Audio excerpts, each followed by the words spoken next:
João Neves tiene 21 años, 2 Champions League, títulos con la selección portuguesa, el mediocampista más caro de la historia del Benfica, el motor del PSG que arrasó Europa 2 temporadas seguidas, y aún así, en menos de 30 segundos frente a un micrófono, encendió el mayor incendio que ha vivido el fútbol portugués en años. No lo hizo con insultos, no lo hizo con gestos, no lo hizo con ninguna provocación evidente.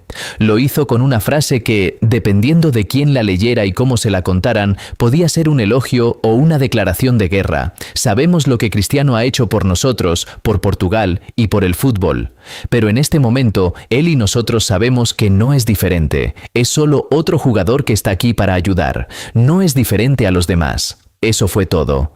Esa fue la frase. Y lo que vino después no tiene mucho que ver con el fútbol.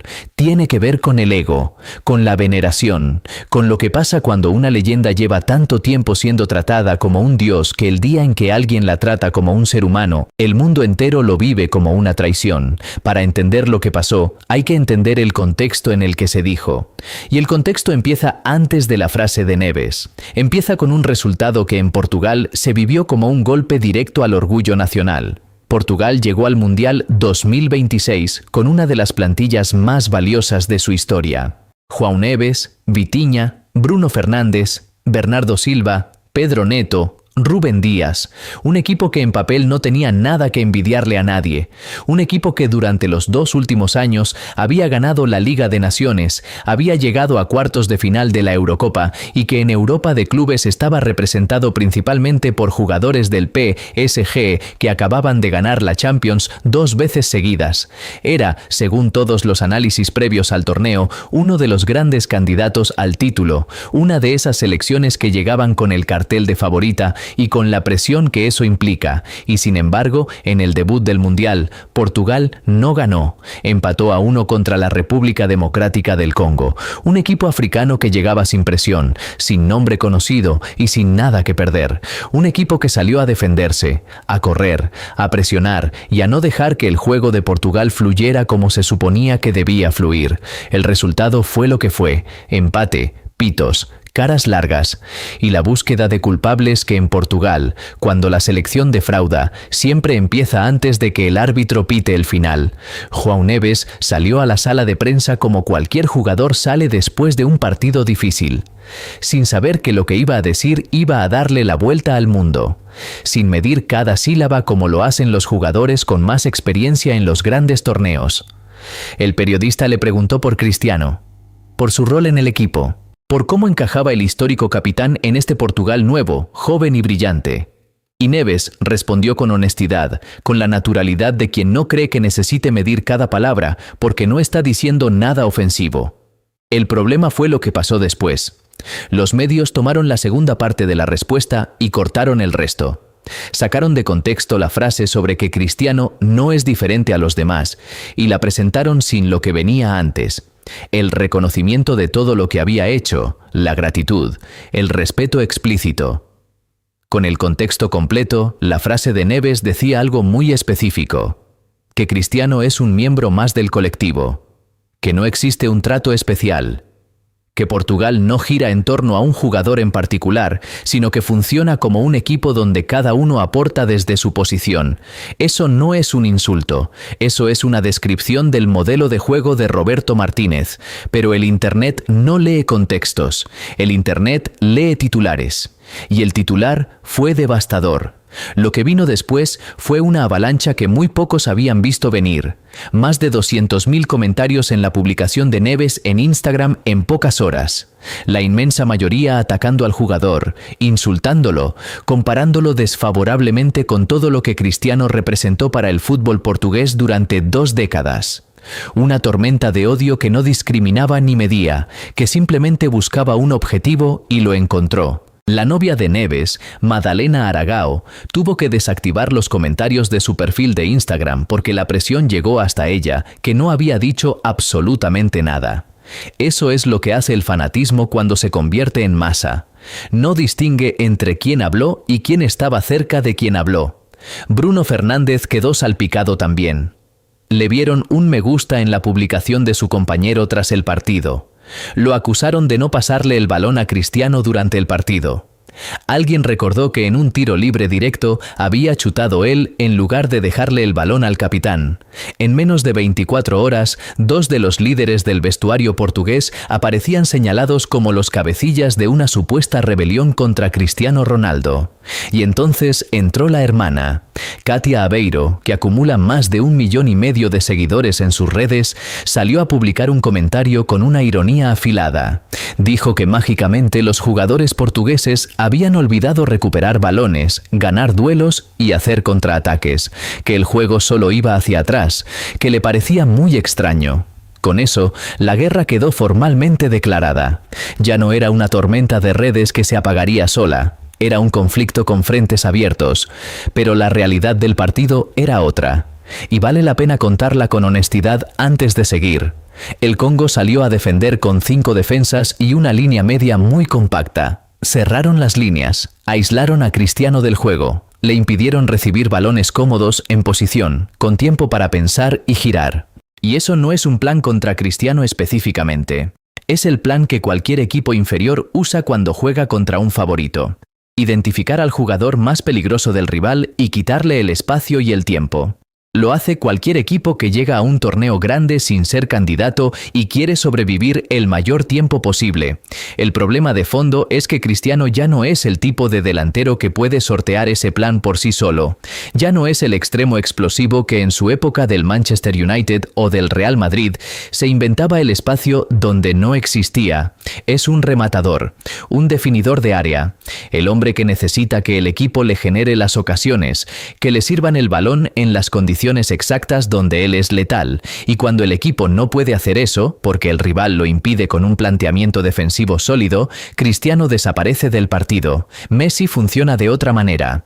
Messi baja a buscar el balón, asocia en espacios reducidos, toca y vuelve a subir.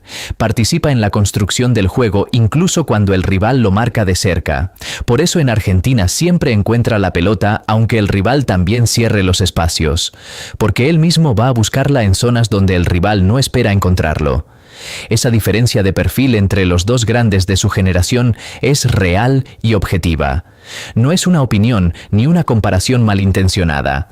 Es simplemente la evolución natural de dos delanteros que tomaron caminos distintos. Y Roberto Martínez, el entrenador de Portugal, lleva tiempo sabiendo que tiene que gestionar esa realidad sin que explote en su cara. Porque esto no es nuevo. Esto ya pasó antes. Y cuando pasó antes, la explosión fue todavía más grande. En Qatar 2022, el entrenador de entonces, Fernando Santos, tomó la decisión más valiente que había tomado un técnico portugués en décadas: sentar a Cristiano Ronaldo en el banquillo para los octavos de final contra Suiza, dejar fuera del 11 titular al símbolo absoluto de la selección, al hombre que llevaba casi 2 décadas siendo intocable en aquella camiseta. La apuesta era enorme.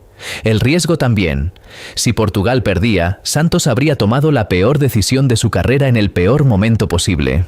Lo que pasó aquella noche fue uno de esos guiones que el fútbol escribe cuando quiere ser perfectamente cruel. Gonzalo Ramos, el chico del Benfica que entró en el lugar de Cristiano y que nunca había sido titular con la selección absoluta, anotó un hat-trick. Portugal ganó 6-1, y la pregunta que nadie quería hacer pero que todo el mundo pensaba quedó flotando en el aire de la sala de prensa. ¿Jugaba Portugal mejor sin Cristiano? Santos mantuvo la apuesta para los cuartos de final. Dejó a Cristiano en el banquillo también ante Marruecos. Y aunque ese partido terminó en derrota, 1-0, la selección de Marruecos era en ese momento la gran sorpresa del torneo.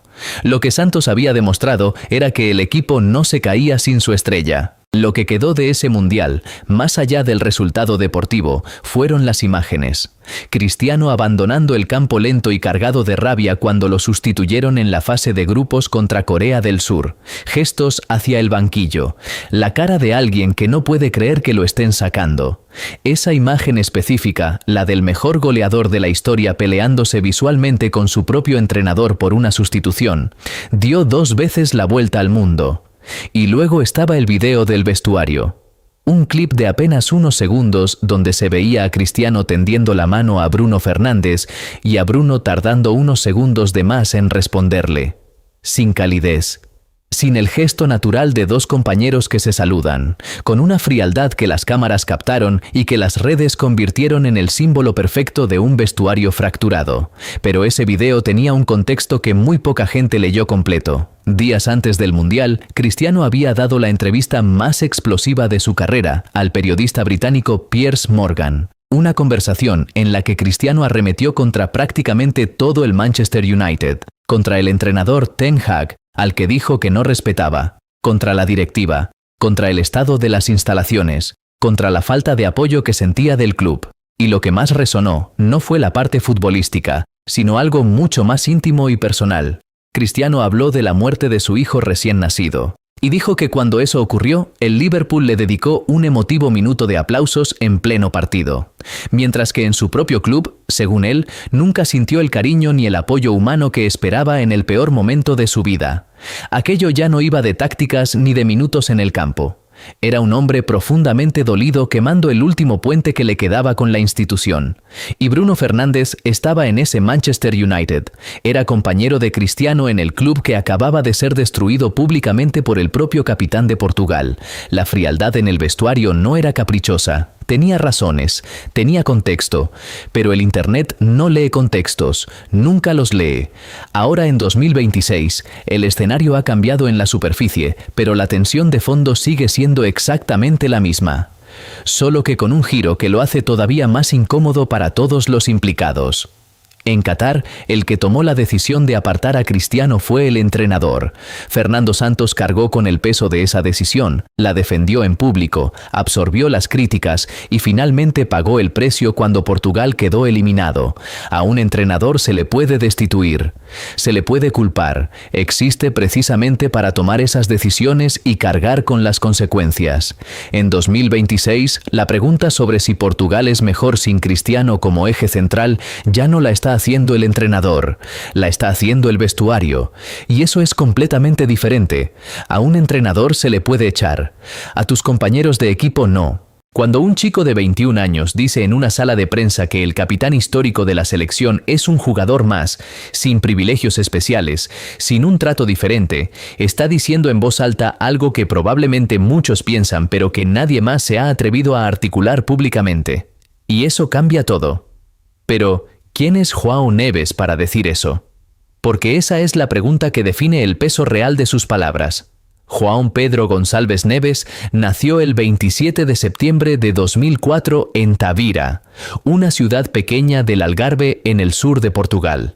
Empezó dándole al balón en el club de su tierra antes de que en 2016, con apenas 12 años, el Benfica se fijara en él y se lo llevara a su academia. Allí fue subiendo escalón a escalón con una velocidad que sorprendía a todos los que lo veían. Con 17 años se convirtió en pieza clave del Benfica juvenil que ganó la Liga Juvenil de la UEFA en 2022, arrasando en la final por 6-0 al Red Bull Salzburgo.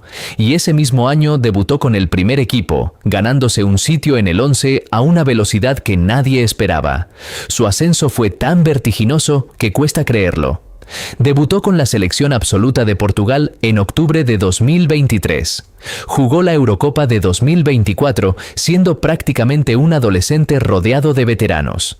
Y en agosto de 2024, el Paris Saint-Germain pagó 70 millones de euros por él, convirtiéndolo en una de las ventas más caras de la historia del Benfica. En París, Neves no se limitó a adaptarse, explotó del todo. Formó junto a su compatriota Vitinha una pareja de mediocampistas que se comió Europa. Dos portugueses pequeños, incansables, con un trato de balón exquisito, que se tendían pases a ciegas y que se convirtieron en el motor de uno de los mejores equipos del planeta.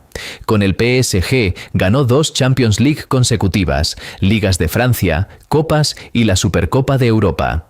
Una acumulación de títulos que muchos cracks no logran en toda su carrera y que él consiguió antes de cumplir 22 años. Con la selección de Portugal levantó la Liga de Naciones en 2025, ganándole la final a España en los penaltis. Y en la Liga Francesa de la temporada 2025 a 2026 le hizo un hat-trick al Toulouse con 2 goles de chilena en apenas 7 minutos. Ese tipo de cosas que solo se permiten los futbolistas tocados por una varita. João Neves no es un don nadie tirándole una piedra al ídolo. Es probablemente el mejor jugador de Portugal en este momento. Y cuando él dice que Cristiano es un jugador más del equipo, no lo dice desde el resentimiento ni desde la envidia. Lo dice desde la evidencia de quien comparte vestuario, entrena cada día y ve la realidad con sus propios ojos. Y hay un detalle que añade una capa de ironía perfecta a toda esta historia.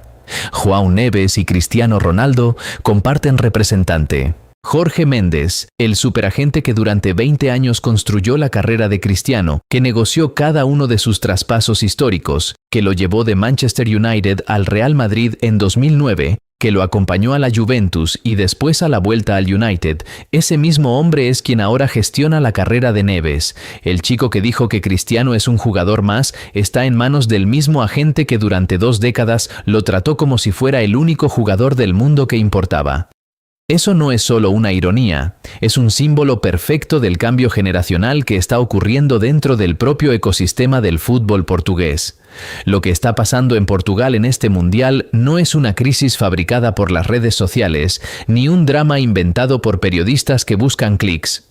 Es algo mucho más profundo y más real, el choque inevitable de 2 épocas. Por un lado, un hombre de 41 años que pasó 20 años siendo el centro de todo. El jugador intocable, el ídolo alrededor del cual se construía cada equipo, cada sistema, cada plan de partido. Cristiano no eligió ser así. El mundo del fútbol lo construyó de esa manera porque durante 2 décadas tuvo la calidad para justificarlo. Y durante todo ese tiempo, esa construcción funcionó. Por otro lado, una generación de futbolistas que no vivió esos años de veneración desde cerca. Que entraron al fútbol cuando Cristiano ya era una leyenda, pero no un compañero de vestuario al que admiraban de niños desde la tribuna. Que lo ven como lo que es ahora mismo.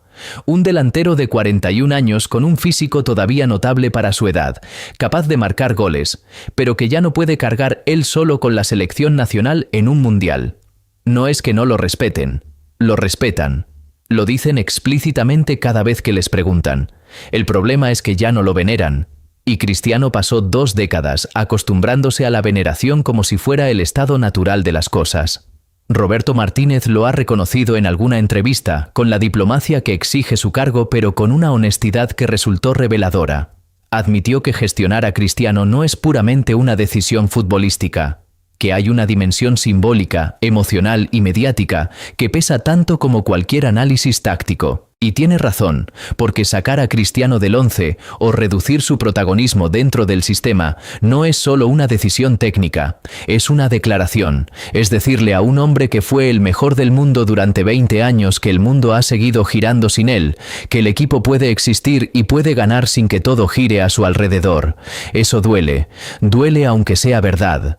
Duele aunque sea lo correcto para el equipo. Duele aunque el propio Cristiano, en algún rincón privado que no muestra en público, ya lo sepa.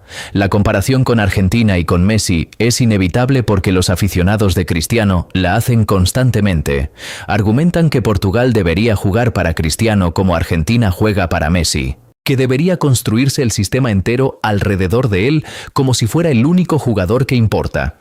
Pero esa comparación tiene un problema de base. Messi, a los 38 años, sigue siendo capaz de participar en la construcción del juego desde posiciones muy variadas. Sigue bajando a recibir, combinando, creando y finalizando. Su presencia en el partido no depende de que sus compañeros le sirvan el balón en condiciones perfectas. Él mismo va a buscarlo. Lo genera, lo produce. Cristiano a los 41 funciona mejor cuando el equipo juega para él, cuando los compañeros generan las ocasiones y él las define.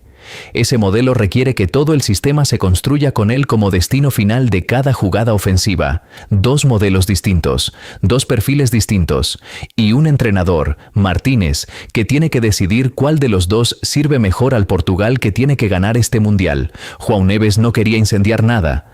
Salió a una sala de prensa después de un empate que sabía que iba a generar preguntas incómodas. Respondió con la honestidad natural de alguien que lleva poco tiempo expuesto a los grandes focos y se fue. No calculó cada palabra. No pensó que 30 segundos de respuesta iban a convertirse en la noticia más comentada del torneo. Pero lo fueron, porque en el fútbol, cuando tocas el nombre de Cristiano Ronaldo, cualquier cosa que digas se magnifica hasta dimensiones que resultan imposibles de prever. El problema es que esa grandeza, esa gravedad que genera el nombre de Cristiano, también aplasta todo lo que intenta existir a su alrededor. Aplasta al entrenador que quiere tomar decisiones tácticas sin que se conviertan en declaraciones políticas. Aplasta a los compañeros que quieren hablar del equipo sin que cada frase suya sea analizada como un posicionamiento sobre el capitán. Aplasta a la novia de un jugador de 21 años que tuvo que cerrar los comentarios de su Instagram por una frase que ni siquiera era de ella. El fútbol tiene una forma particular de despedir a sus grandes jugadores. Rara vez es un aplauso en el último partido. Rara vez es una ovación de estadio con el jugador alzando el trofeo y diciéndole adiós al mundo con una sonrisa. Lo que ocurre casi siempre es un proceso incómodo, gradual y lleno de tensión, donde el jugador va perdiendo terreno poco a poco, mientras el mundo intenta decidir cuándo es el momento exacto en que la leyenda dejó de ser el jugador. Con Messi en Argentina ese momento todavía no ha llegado. Quizá no llegue en este mundial. Quizá Messi termine su carrera siendo todavía el referente indiscutible de su selección. Con Cristiano en Portugal, ese momento llegó antes de que muchos estuvieran listos para admitirlo. Y la resistencia a admitirlo es lo que convierte cada declaración honesta, como la de Neves, en un escándalo que no debería serlo. Lo que dijo João Neves no fue una falta de respeto. Fue el momento en que alguien dijo en voz alta lo que muchos pensaban en silencio. Y cuando eso pasa, la reacción no va en contra de quien lo dijo, va en contra del tiempo, va en contra de la biología, va en contra de la realidad de que ningún jugador, por grande que sea, escapa de lo que le pasa a todos los deportistas cuando el cuerpo empieza a decir que ya fue suficiente. Cristiano Ronaldo construyó algo extraordinario durante 20 años. Portugal no estaría donde está sin él. Su selección no tendría la cultura ganadora que tiene sin los títulos que él ayudó a conquistar. Nadie en su país lo discute. Nadie que entienda el fútbol lo discute. Pero el fútbol no espera. El fútbol sigue.